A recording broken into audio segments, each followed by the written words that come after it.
അനുരാജ്, എങ്ങനെയാണ് ഈ പ്രഖ്യാപനത്തെ താങ്കൾ കാണുന്നത്? ഒരു അക്കാദമിക് വിദഗ്ധൻ എന്ന നിലയിൽ കൂടി AK അനുരാജ്. അതായത് ഇപ്പോൾ ഇവിടെ ചർച്ച ചെയ്തതോ അല്ലെങ്കിൽ കഴിഞ്ഞ ദിവസം മാധ്യമങ്ങളിൽ നിന്ന് വന്നതിൽ നിന്നോ ഒക്കെ വ്യത്യസ്തമായിട്ട് നമ്മൾ നോക്കുമ്പോൾ, അല്ലെങ്കിൽ ഒരു മാധ്യമപ്രവർത്തകൻ്റെയോ അല്ലെങ്കിൽ ഡോക്ടർ അരുൺകുമാർ പറഞ്ഞതുപോലെ അക്കാദമിക ഒരു ഗവേഷണ ബുദ്ധിയെ നിരീക്ഷിക്കുകയൊക്കെ ചെയ്യുമ്പോൾ, ഇത് സത്യത്തിൽ ഞാനിതിൻ്റെ ഗുണദോഷ വശങ്ങളിലേക്ക് പോകുന്നതിന് മുന്നേ ഇതൊരു സ്റ്റേജ്ഡ് ഡ്രാമ, ഒരു കൃത്യമായി തിരക്കഥ തയ്യാറാക്കി മുന്നോട്ട് പോകുന്നത് പോലെയാണ് ഈ ദിവസങ്ങളിലെ പ്രഖ്യാപനങ്ങളും പദ്ധതികളും അല്ലെങ്കിൽ നിലപാടുകളൊക്കെ കാണുന്നത്. ഇപ്പം കഴിഞ്ഞ ദിവസം ഈ പറഞ്ഞതുപോലെ നമ്മുടെ ഇപ്പോൾ ഈ വിഷയത്തിൽ ഈ ചർച്ചയിലെ വിഷയം അല്ലെങ്കിൽ പോലും ഈ PMCയിൽ ഒപ്പിടുന്നതും അതുമായി ബന്ധപ്പെട്ട വിവാദവും വരുന്നു. അത് കഴിഞ്ഞ് നമ്മുടെ കേരള സർക്കാരിൻ്റെ ഉന്നത ബഹുമതികൾ പ്രഖ്യാപിക്കുന്നു. അത് കഴിഞ്ഞ് ഇപ്പോൾ അതീവ ദാരിദ്ര്യമുക്ത കേരളം എന്ന പ്രഖ്യാപനം വരുന്നു. അതോടൊപ്പം ഗവൺമെൻറ്റിൻ്റെ കുറേ ക്ഷേമ പ്രവർത്തനങ്ങളുടെ പ്രഖ്യാപനവും വരുന്നു. അപ്പോൾ സംഗതി വളരെ വ്യക്തമാണ്, തെരഞ്ഞെടുപ്പാണ് സർക്കാരിൻ്റെ മുന്നിലുള്ള വിഷയം.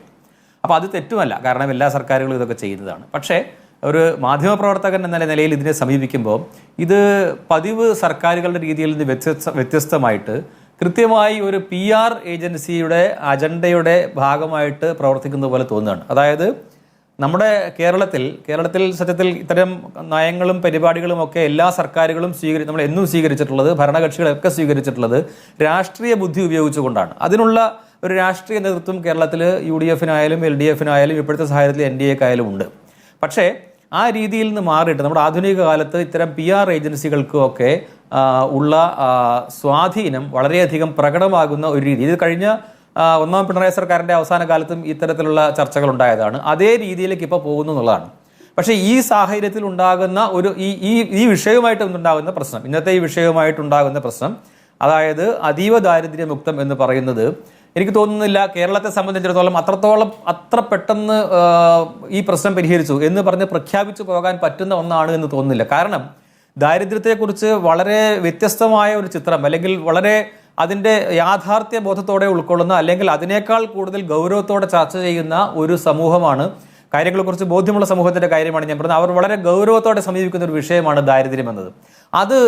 ഇത് പരിഹരിച്ചു കഴിഞ്ഞു, അതീവ ദാരിദ്ര്യമുക്തം എന്നൊക്കെ പറഞ്ഞെങ്കിലും അതിൻ്റെ നിർവചനമൊക്കെ നമ്മൾ പിന്നെ കൊടുക്കാൻ ശ്രമിക്കുന്നു, വ്യാഖ്യാനങ്ങൾ കൊടുക്കാൻ മന്ത്രിമാർ ശ്രമിക്കുന്നു ഒക്കെ ഉണ്ടെങ്കിൽ പോലും അത് കേരളത്തിൽ നിന്ന് ദാരിദ്ര്യത്തെ, അല്ലെങ്കിൽ നമ്മൾ ഈ പറയുന്ന അതീവ ദാരിദ്ര്യം എന്നാണെങ്കിൽ പോലും അതിനെ തുടച്ചു നീക്കി എന്ന് പറയുന്നതിൻ്റെ ഒരു പ്രക്രിയ നമ്മുടെ മാധ്യമങ്ങളിലോ അല്ലെങ്കിൽ പൊതുസമൂഹത്തിൻ്റെ മുന്നിലോ പ്രകടമായി കണ്ടു എന്ന് പറയാൻ കഴിയില്ല.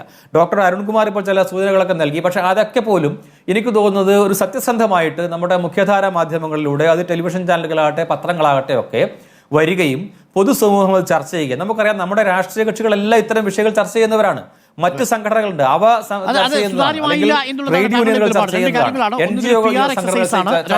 ഈ പ്രക്രിയ സുതാര്യമായിരുന്നില്ല. മടങ്ങി വരാം ഒരു ചെറിയ ഇടവേളയ്ക്കു ശേഷം.